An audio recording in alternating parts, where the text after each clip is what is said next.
Hello, my little goblins. We're here today, and we have the most toxic deck, broken new deck in the format, and we're just getting into it. Yes, the deck I was talking about was Spright, but not just regular Spright. This is Runick Spright, which is probably the most toxic deck I think I've ever played or played against. This deck is actually insane. Like if Totally Awesome did not get banned, I would be quite frightened right now at the power level of this deck. Because Runick had like an inherent weakness. You destroy their back row, okay, if they can't get the draws off of their Runick field spell, you know what? It's not you can actually somewhat win that match if you had back row removal. Well, now you have extra negates, and on top of having extra negates, you have other win conditions through Spright.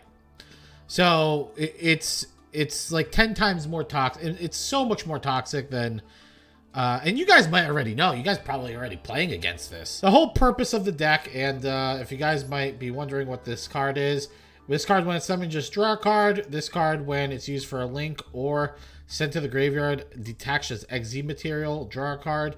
Both very good effects. Just to churn through the deck to make sure we always have Runick cards in our hand. And the great thing about this deck that synergizes so well, Huggin. Huggin's a level 2. Which means you can Huggin, summon Spright Blue, or any other level 2. You can even normal summon or normal summon here, and go into Gigantic Spright, and then full combo. Full Spright combo. But even more importantly, it allows us to run Lava Golem. Honestly, you could run this card at 3. I run it at 2 because I felt like it was a bit clunky having 3 in the deck. But you can even run this card at 3 because you really don't need your normal summon because you can always get Huggin on the field. So we're going to go into some games. You guys are going to see how this deck performs and what we do to absolutely make our opponents want to delete the game. All right, and then we're going to have a recap at the end like we normally do. All right, let's go. Hello, we're here for game number 1, and our hand is actually looking pretty juice. We are on the draw. It's a little stinky. We're playing the mirror against OMG. By the way, I hope you guys like the deck name because this deck is, dude, I swear. I'm going to be honest with you guys. I played against this shit all night. Not this specific deck. I'll say that. I have played against the mirror a lot, though. I played against the Spright archetype every single game last night. That was painful. It was physically painful at that point. He's gonna go Spright Elf. He brings back blue. He's just gonna go into IP. Okay, that's fine. I mean, there's really nothing scary you really gonna do with IP. So we're gonna activate Runick Extraction, pop that back row. He's gonna use Spright to bring that to get a draw. And then he's going to go into IP to go into something random.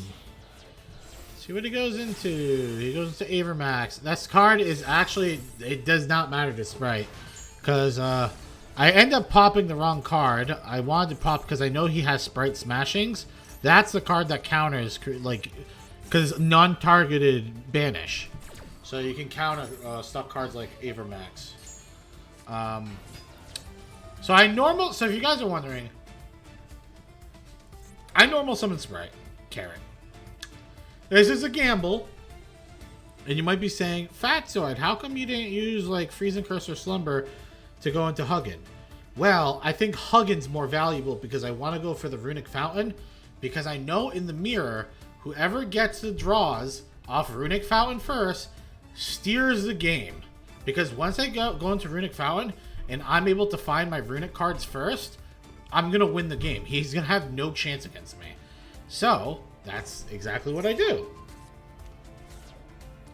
I'm going to go this. You're going to see how much of a gamble this is.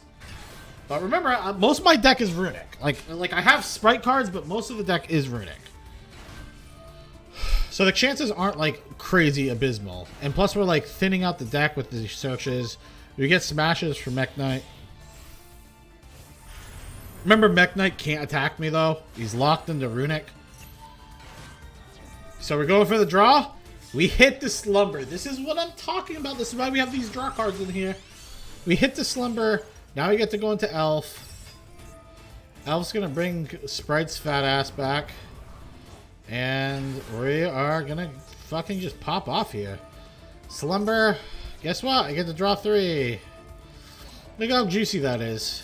Yummy, yummy. Draw 3. Now, who do you think is going to be in a better chance of winning this game? The person who set up an IP Masquerena, Sprite Elf, Smashers. He's under Max C. He Ashes, so he actually is still net neutral here.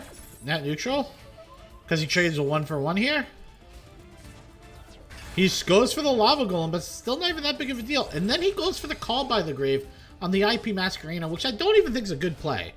I know he's afraid of me using Sprite to bring back IP, but like, it's really not that good of a play because I'm not running Mech Knight. So it's like, I don't even know if you should be running Mech Knight in this deck because, like, again, you're not really attacking them. It's a control deck. So I'm going to summon Sprite Blue. Summons Jet. Thinning out that deck. The reason why we want to thin out that deck, we want that deck to just be full of Runick cards. Because we're going to banish everything he has in his deck. He already has... Does he have any... Well, we didn't hit his field spell yet. We hit 1 field spell off the top already.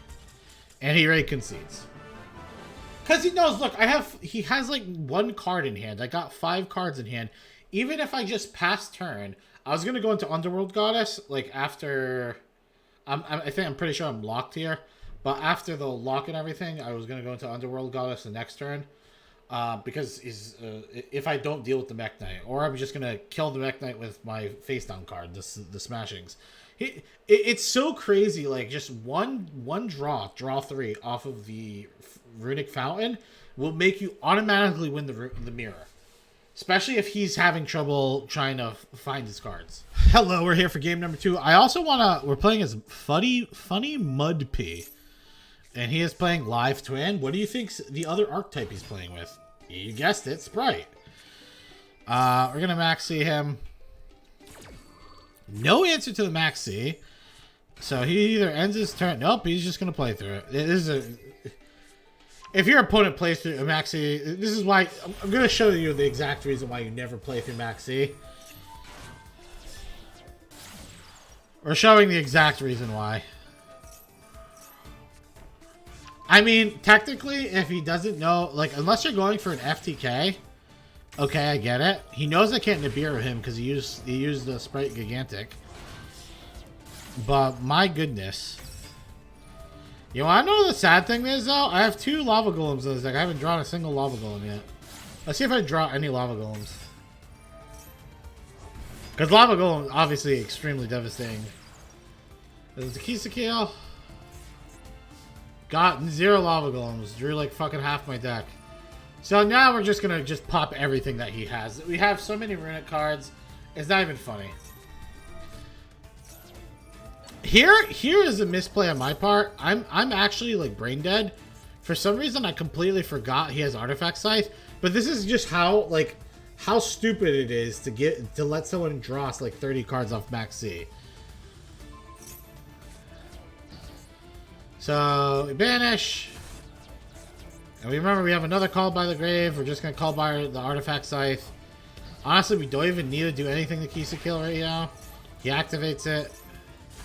We're going to destroy this. He brings out Lilal. We activate Smashers to banish his last card, which is Cosmic Cyclone. And the game's already over. Like, he doesn't know it's over, but the game's already over. Just look how disgusting this is. I'm not even going to deal with...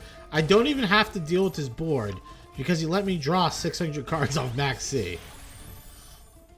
And technically I'm underneath Runick Lock, so I can't really attack him anyway. And remember, I think Evil Twin Sprite is really good. I was debating whether doing Evil Twin now or Runick, but I feel like Runick is the best deck by far. It's so disgusting. Look how nasty this is. I have 4 cards set. I have 2 Maxians in hand, which I'm not going to use because I don't want to deck myself. He's almost decked because I banished 13 of his cards just playing my cards. I'm already winning the game, right? He has... Yeah, this is something you guys have to realize. He has to attack me. He has to attack me to win the game. I don't. I can AFK and just play like a little annoying little goblin, really. I'm just a little goblin just throwing little rocks at him and shit, annoying the hell out of him. And those little rocks will eventually get rid of his entire deck. We're going to slow down the gameplay a little. Only reason we sped it up is because I know I was doing a lot, and a lot of it was just like using the cards in the hand just to run out. So this is a big mistake. So we activate IP Masquerena, right? We chain Sprite Elf. What do you guys think is going to happen? I'm going to activate Runick Tip. Right? Runick Tip is going to grab my Freezing Curse. Freezing Curse is going to allow me to stop his red Sprite. I'm pretty sure I was close on time, though. I was, like, running out of time, too, this game. So I may be playing a little fast. I get rid of his card, Underworld Goddess. I don't think he's seen that coming. Yep. I'm going to draw 3. He's going to Ash Blossom us. I'm going to negate the Ash Blossom. I get rid of Carrot happily because I know he doesn't really have any spells that contend with me because I know the matchup. I've been playing against this shit all night. So I activate Freezing Curse. I'm going to banish, negate his card. My card negates his. I draw 3. Thank you. And then he's locked out of bringing cards out of his graveyard. And the game's pretty much over. He's just going to concede. He only had like 9 cards or 8 cards left in his deck.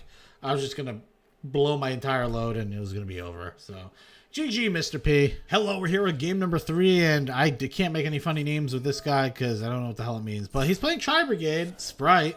At least I got a variety of different sprites, right? At least you guys didn't just see like the same deck over and over. I mean, you're still seeing Sprite every game, but it's at least he's playing something a little bit different.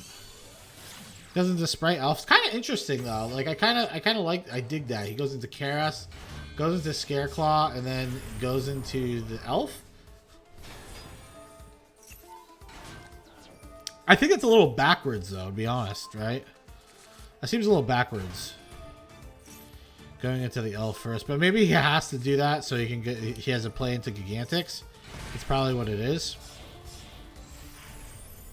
There goes Gin Buster. I mean, if this is his board, this is a very pitiful board. I'm going to tell you that. I think this deck could do a much better the board than that, personally. We're going to Lava Golem him. Gets fucked. He's going to play Maxi. You know what's fucking hilarious? He activates Sprite Smasher on my Runick Fountain. I have no other answers besides Lava Golem him. He actually was better off just probably letting that resolve.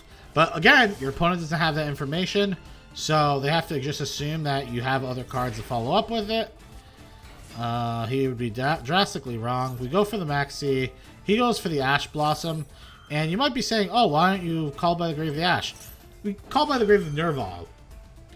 Now he can't activate Nerval. I'm just going to take 3k this turn. Completely fine with that. And I can do complete Sprite combo next turn. So he activates Nerval. Doesn't realize they called by the Graved it.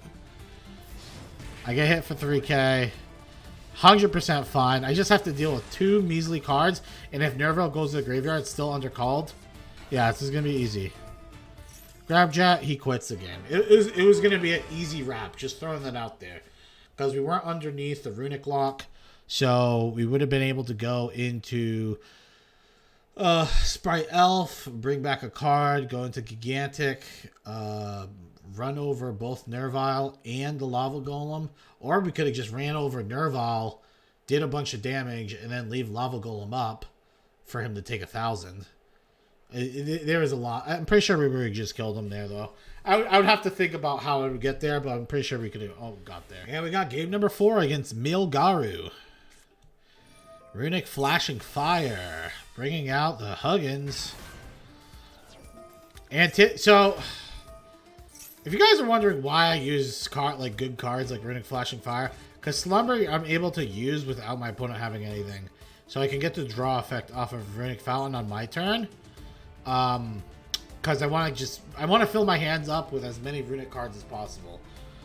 We have starter in hand already. Oh, we added starter. Go into Spright. Spright is going to activate. And this is, dude, this is what's beautiful payoff here. I saved Slumber, so now I can use Slumber to protect Spright. So even though he is going to negate my effect, he doesn't actually destroy the card. And I still get the draw value off of Runick Fountain. So we're going to draw 2. Honestly, I don't run into Gamma too much anymore, but it's still a very good card. Spright Blue is going to activate its effect. I'm going to draw Carrot. I'm going to summon Carrot. Honestly, I should have summoned Red here in case he does have like a Nibiru. So definitely should have played Red first. But look, we played Runick. We don't have that many Runick plays anymore, but we still have a full Spright board. We're going to be able to max see him. Seems pretty good. And this is a powerhouse of you not having to rely on Runick Fountain the entire time against most decks. So he's playing... He might be playing Pure Spright? Not 100% sure. So he's going to run Smashers. Completely fine here. We're going to run Carrot. Beautiful. Negate. Negate. He's going to summon Beaver. I'm actually going to bring back Blue here. Which I'm completely fine. Like, him drawing 1 card is not a big deal. He's under Max C still. He didn't activate Beaver because he's under Max C. I think he's almost going for bare bones. But now, look how stupid he is. Like, I don't want to be mean to people. But, like, dude, if you're going to try and extend this board, right? Which I 100% assume you're going to. Because you used Max C on something that stupid, right? Like, first of all, you should have just saved Max C until it was my turn, right? And now you're wasting Crossout Designator to negate Blue. You haven't even summoned Blue yet. So now when you go into Gigantic Spright, you can't even go into Blue. Or you can't even go into Blue at all. So what, you're going to go into Red? I mean, it's just really silly play here. So now it's negated, okay. Oh, he's not going to go. He's going to go into this. What's the opponent trying to think? Our opponent right now, what's going through his mind is like, I'm going to attack, going to go into Zeus and board wipe. Do you guys remember the first spell this guy played this turn? The first spell he played was Starter. He can't go into Zeus. You're going to find a lot of people, even out high elo, that will just make dumb mistakes like this. And he just concedes. He realizes he can't go into Zeus, concedes. Don't blame him. And I might be harsh on him, but we all make those mistakes in the beginning when we first start playing the deck. I don't know if he first started playing the deck. He might have. He might have been new to the deck. But I'm just saying, these are silly mistakes that make you lose games. Hello, we're here with game number 5, and we're playing against another name I can't pronounce. We banish a Sekka. A Sekka's light. So it's a very heavy monster deck. I mean, for hire, sometimes run it. But more likely it's going to be like probably like... I know what the deck is because I'm starting to remember this matchup now. I'm pretty sure there's a rank 8 spam deck. So a deck that's going to try and OTK with stupid stuff like that. Honestly, Sprite's not horrible against those types of decks, though. If you guys ever wonder too why people go into Gigantic so early, the Gigantic Spright, is because it locks your opponent out from being able to Nibiru. Because you can only summon level 2s, so he can't actually Nibiru you. That's why it's a really powerful play. Pretty much makes Nibiru useless. So... But look at our hand. Look at our board. Like, our board is pretty sweet. We had to go into 2 Huggins, which I don't like doing. Because you kind of burned through them early. But we got Spright Elf. We got Monster Negate. We got Spell and Trap Negate. IP Masquerena can go into Nightmare Unicorn. So there's a play there. And we got 2 plays with the Runicks. We got Smashers. We got a lot of stuff going on here. and it all goes away. Our opponent just Wing Dragons Elrazas and then passes. I take this opportunity to summon another Huggins, and then I'm going to go for the draw, just recycling. Honestly, probably not the best use of going into Huggins right here. Well, I did want to go into Spright Elf just to get rid of this, because I don't want this going back on his side.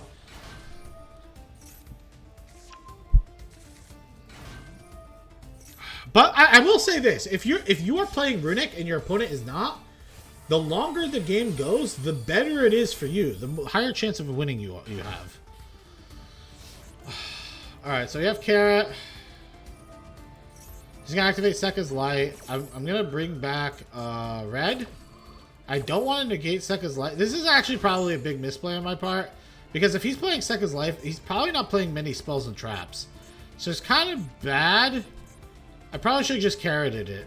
The problem is I didn't want to carrot, get rid of Elf, and I couldn't bring back Red. But I still think I probably should have just carroted this, because he just +1. Now he's going to play all his cards. You got Runick, Flashing Fire, get rid of that. Remember, you're a control deck. When you play this shit, you're not really going for OTKs. You can OTK people, but 99% of the time you're going to win with control. Okay? I actually just go for the negate here. Really stupid negate, but it's better than nothing. I was also trying to bait out the Baron. Alright, so now we have Sprite Smashers. I actually want him to use his negate here. He's going to use his negate. I get to use my red, and now I can use my Runick Destruction to summon Huggin. Oh, not Huggin, Gary. Sorry, I don't have Huggin anymore in the deck. I summon Gary, and then Gary, the way chains work, Gary's gonna, his effect's gonna activate after the pop, and then I can grab it. So technically, I didn't need to do it there. I just wanted to make the chain look longer, because I'm a loser. We top deck Runick Tip, which is really broken, to be honest. Like a really busted draw. We grab Flashing Fire because we know what type of deck he's playing. I just want to take this as slow as possible. And our hand is looking perfect for that. I want to take this as slow as possible right now. Our opponent summons Alpha. We're going to again pop it. Bye-bye. We're just going to shuffle because I don't know what else he's going to do. Luna. Honestly, getting that Freezing Curse against Luna, perfect. I'm going to call by the grave because honestly, his deck, there's really not much to call by the grave. Because he's not running Snow, or else he would have probably grabbed Snow with Luna there. And this deck doesn't really send cards to the graveyard. So this, I'd rather not him special summon this, so he can go into like Chen Ying or something like that. Something annoying.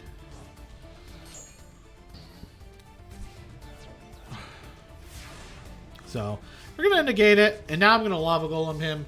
This is going to get rid of his first Luna, because Luna's the only problem I see that me dealing with the deck. Because you'll be able to spam Gardevoir and shit on me, which is annoying. So, we're getting another 2 draws. Everything's looking great. It's going to take some damage. The damage is kind of irrelevant, though. He's already down to 16 cards to my 25. So, I already have the game plan milling him out. That's going to be the game plan here. He's going to bounce. I can't do anything about that. Goes for the pop. I pop his card with Gary. Our hand's looking good, though. Like, I know, like, our hand's like, whatever. I go for an attack here. If you're wondering, it's like, hey, how come you didn't go for full combo? I know he has Gardevoir, and I know I can't kill him, so I don't want to waste cards in my deck. You know what I mean? I don't want to waste the cards in my deck when I know he's just going to Gardevoir, summon Luna, and do her whole shit again. So I'd just rather not. I'd rather just be patient. Because there's no way he Gardevours the fucking Hyperia. You know what I mean?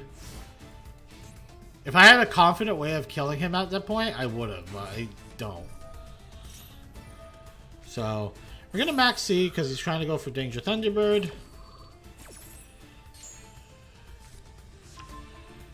He whiffs on the Danger Thunderbird. So, what I'm confused on the Danger Thunderbird, if this card discarded was not Danger Thunderbird, special summon, blah, blah, blah. If you do draw, if this card is discarded, you can target one set. Oh, because it's sat. Never mind, I'm stupid. You can't pop a Runick Fountain. Beautiful. So we're gonna negate. Oh no, we don't even negate. I think we go for. I think what did we do? We did Runick Slumber, so it negates her attack. We're just trying to mill her out. That's why.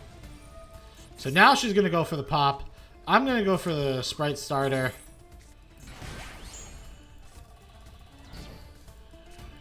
Because now at this point, I'm like, you know what? They're getting low enough where, like, low enough in cards. Like, look, he has like 9 cards now. Where I just want to just draw all my Runick cards. I don't really want to draw any Sprite cards anymore. We're going to deal with this Luna real quick. Banish it until next turn. And just dealing with it for a turn. That's all we need. Because we have 8 cards. Look at our hand. You just have to get rid of 8 cards. Fair enough. Look, he had Nibiru. How long do you think he was sitting on Nibiru? And he couldn't even summon it because of Sprite. And he just gives up. He knows he can't do anything about it. And GG. Oh, man, dude. I swear, the deck is fun if you're playing it, but playing against it's kind of annoying. Hello, we're here with the 6th and final match, and we're just gonna... I want you guys to let me know down in the comments. Do you guys think 6 games is too much? Do you want me to condense it? Do you want to make these shorter videos? I personally don't mind making, like, the 30-minute plus videos. But I feel like I look at my analytics, and I feel like people don't watch that much. They watch usually around like 10 minutes. But let me know. Let me know if you want me to condense it at all. I could definitely condense it. I just figured you guys probably like watching games. I personally like watching games myself. I watch it for other card games too. So that's kind of the reason why I do it. But you're going to see something beautiful here. We're going to go into Sprite Elf. So this is a beautiful thing about Cap Shell. If you guys are not sold on this card, right? It is a dark, remember that? So we just drew a card off a Cap Shell, right? And now we're going to use Runick Slumber. We're going to draw 3 cards off of Runick Fountain. Dude, this is so sexy, dude. Oh my gosh, I'm about to nut. We're going to go into Djinn Buster. Djinn Buster needs 2 dark monsters. So just remember, when this card's detached from an XZ monster, you get to draw a card too. I love drawing cards. Drawing cards really gets me going. So he's going to play his Nimble Beaver. I'm just going to negate it. Honestly, probably a little hasty with his negate.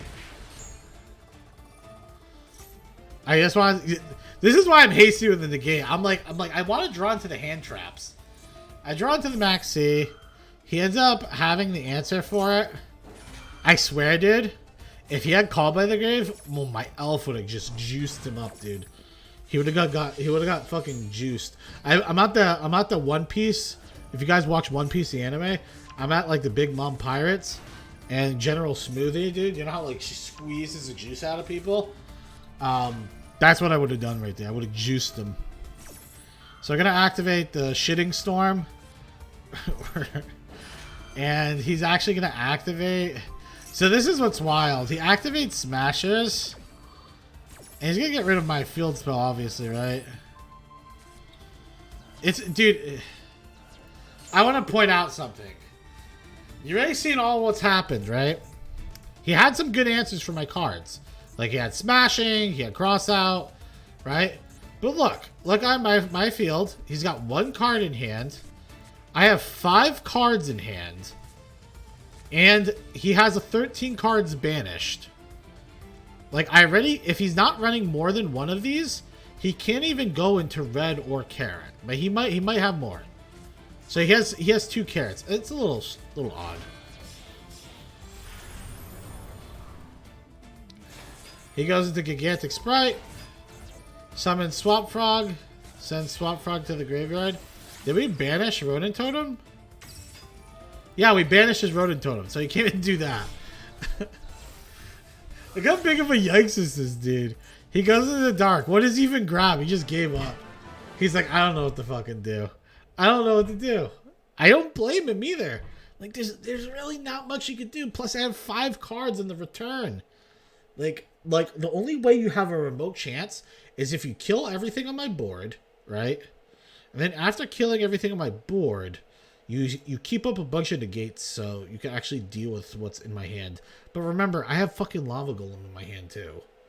I could have literally gone into Huggin searched for my other Runick Fountain, special summon my Carrot or Jet, and also Lava Golem whatever negates he had on the board. It's disgusting. I'm just saying. Disgusting. Welcome back to the recap, and thank you for watching this far. And if you aren't subscribed, please subscribe. Just do it.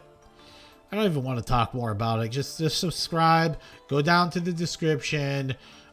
Click on the go to the Discord link and join our Discord as well. We got over 300 members. We got a tournament coming up today. Actually, if you're watching this at 6 p.m. Eastern, it should be a fun tournament.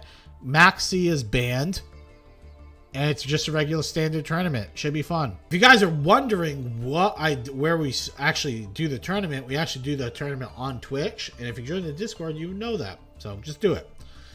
So how the deck perform? The deck's absolutely nutty, insane. I played probably 15 matches against 15 not Runick players, 15 Spright players, and you might be saying, why only 15?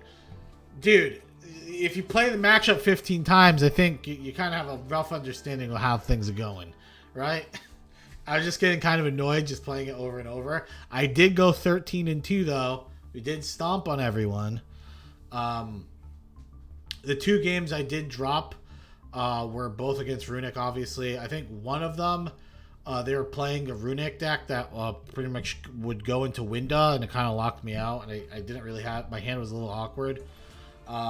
And then the other one was the Mirror, where they went first, and they set up the whole board, and they had destruction for my stuff. So, it is what it is, you know? Other than that, the deck is incredible. Like, if you build this deck, or you had Runick, and you're wondering about building Spright, yeah, it just makes Runick way better. It, like, enhances Runick by, like, tenfold. Everything just meshes so well with the deck. The fact that Huggins is a level 2...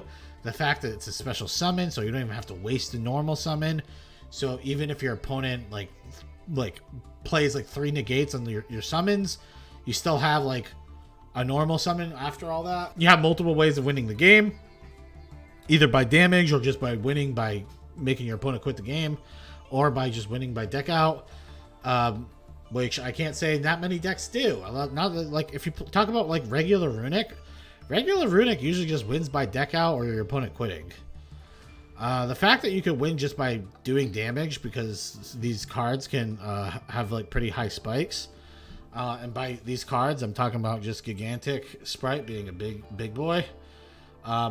Pretty nice. And plus, Underworld Goddess is a good, like so many decks running graveyard effects. Underworld Goddess is a great card to go with IP Masquerena, since it is a non-targeted removal that is pretty juicy. Yeah, I think the deck has so many good things going for it, and I hate it. And when I say I hate it, it's fun to play, but like, dude, it's so playing the deck. I can see how toxic it is. Like it's going to suffocate the format. I would be surprised if in the next like, because I see in the DK tournaments, right? Like, if you go on in Master Duel Meta, I think he has, like, Spright listed as, like, tier 3. I could be wrong, though. He could have updated it. But, like, because he goes off of meta-analysis. Dude, I swear, if someone... I can't imagine this having a bad matchup. I could be wrong. Maybe if you just build, like, a lot of natural, like, fucking... spell and trap, like, banishes and stuff. Because, I mean, if you get rid of both Runick Fountains, it does weaken the deck quite a bit. So maybe that's the way how. And if you run into that problem, I would probably up your Runick Fountains by 1. And if you up Runick Fountains by 1, you probably can afford to drop something somewhere. Maybe Ipera, put Ipera to 1. That would probably be my best bet. Put Ipera to 1 and then put Runick Fountain to 3. That'd be your best bet. If you're running into the problem of your opponent having a lot of back row removal. And when I say back row removal, I'm talking about like they're running a lot of really annoying cards for back row removal. Like Cosmic Cyclone, so they banish it, so you can't get it back. Because if they just run like cards that destroy, you have protection with Huggins technically and Gary. Gary can pick it back up. But again, if you're running against, if some people are playing a lot, like I'm talking about like Harpies, 3 Lightning Storm, shit like that, maybe even take out like Nightmare Phoenix or Dark, probably Nightmare Phoenix, and you put in a second Gary. I think that might be a good choice too. That being said, on a power scaling of 1 to 10, I think this deck currently in the current meta, I think it's like a 9.5 or 10. I literally think it's probably one of the best decks in the game right now. I literally didn't run into, but the thing is, all I was doing was playing as Sprite Mirrors, so maybe that's the reason why it felt so powerful. But like theoretically, I can't think of it being that bad against other stuff too. I don't know. So my results might have been skewed, but I guess time will tell. But I think it's personally like a bare minimum 9.5. I might be aggressive. Yeah, no, 9.5 bare minimum. I think because it feels so broken. I don't know. And obviously tier 1. I'm not gonna say tier 0 because I don't believe I know tier 0 formats exist. But in a best of 1, I feel like it's hard to say tier 0 because the deck's obviously really powerful, but like it has its weaknesses too. And if your opponent's playing something like Numeron or something and they're able to like destroy your back row and then just go for an OTK, then I mean you just lose the game, right? So I don't know. Like it's hard for me to say tier 0 in a best of 1 format, but I'm gonna say it's pretty. It's tier 1 at least. I hope you guys enjoyed the video. Let me know what you guys think about the deck. If you guys hate it, let me know in the comments. If you guys love it, let me know in the comments. If you guys want to, I don't know, hang out, let me know in the comments. If you guys want to twist my nips, let me know in the comments. Just let me know. All right, I'm done with this little, I don't even know what this was, but all right, goodbye, guys.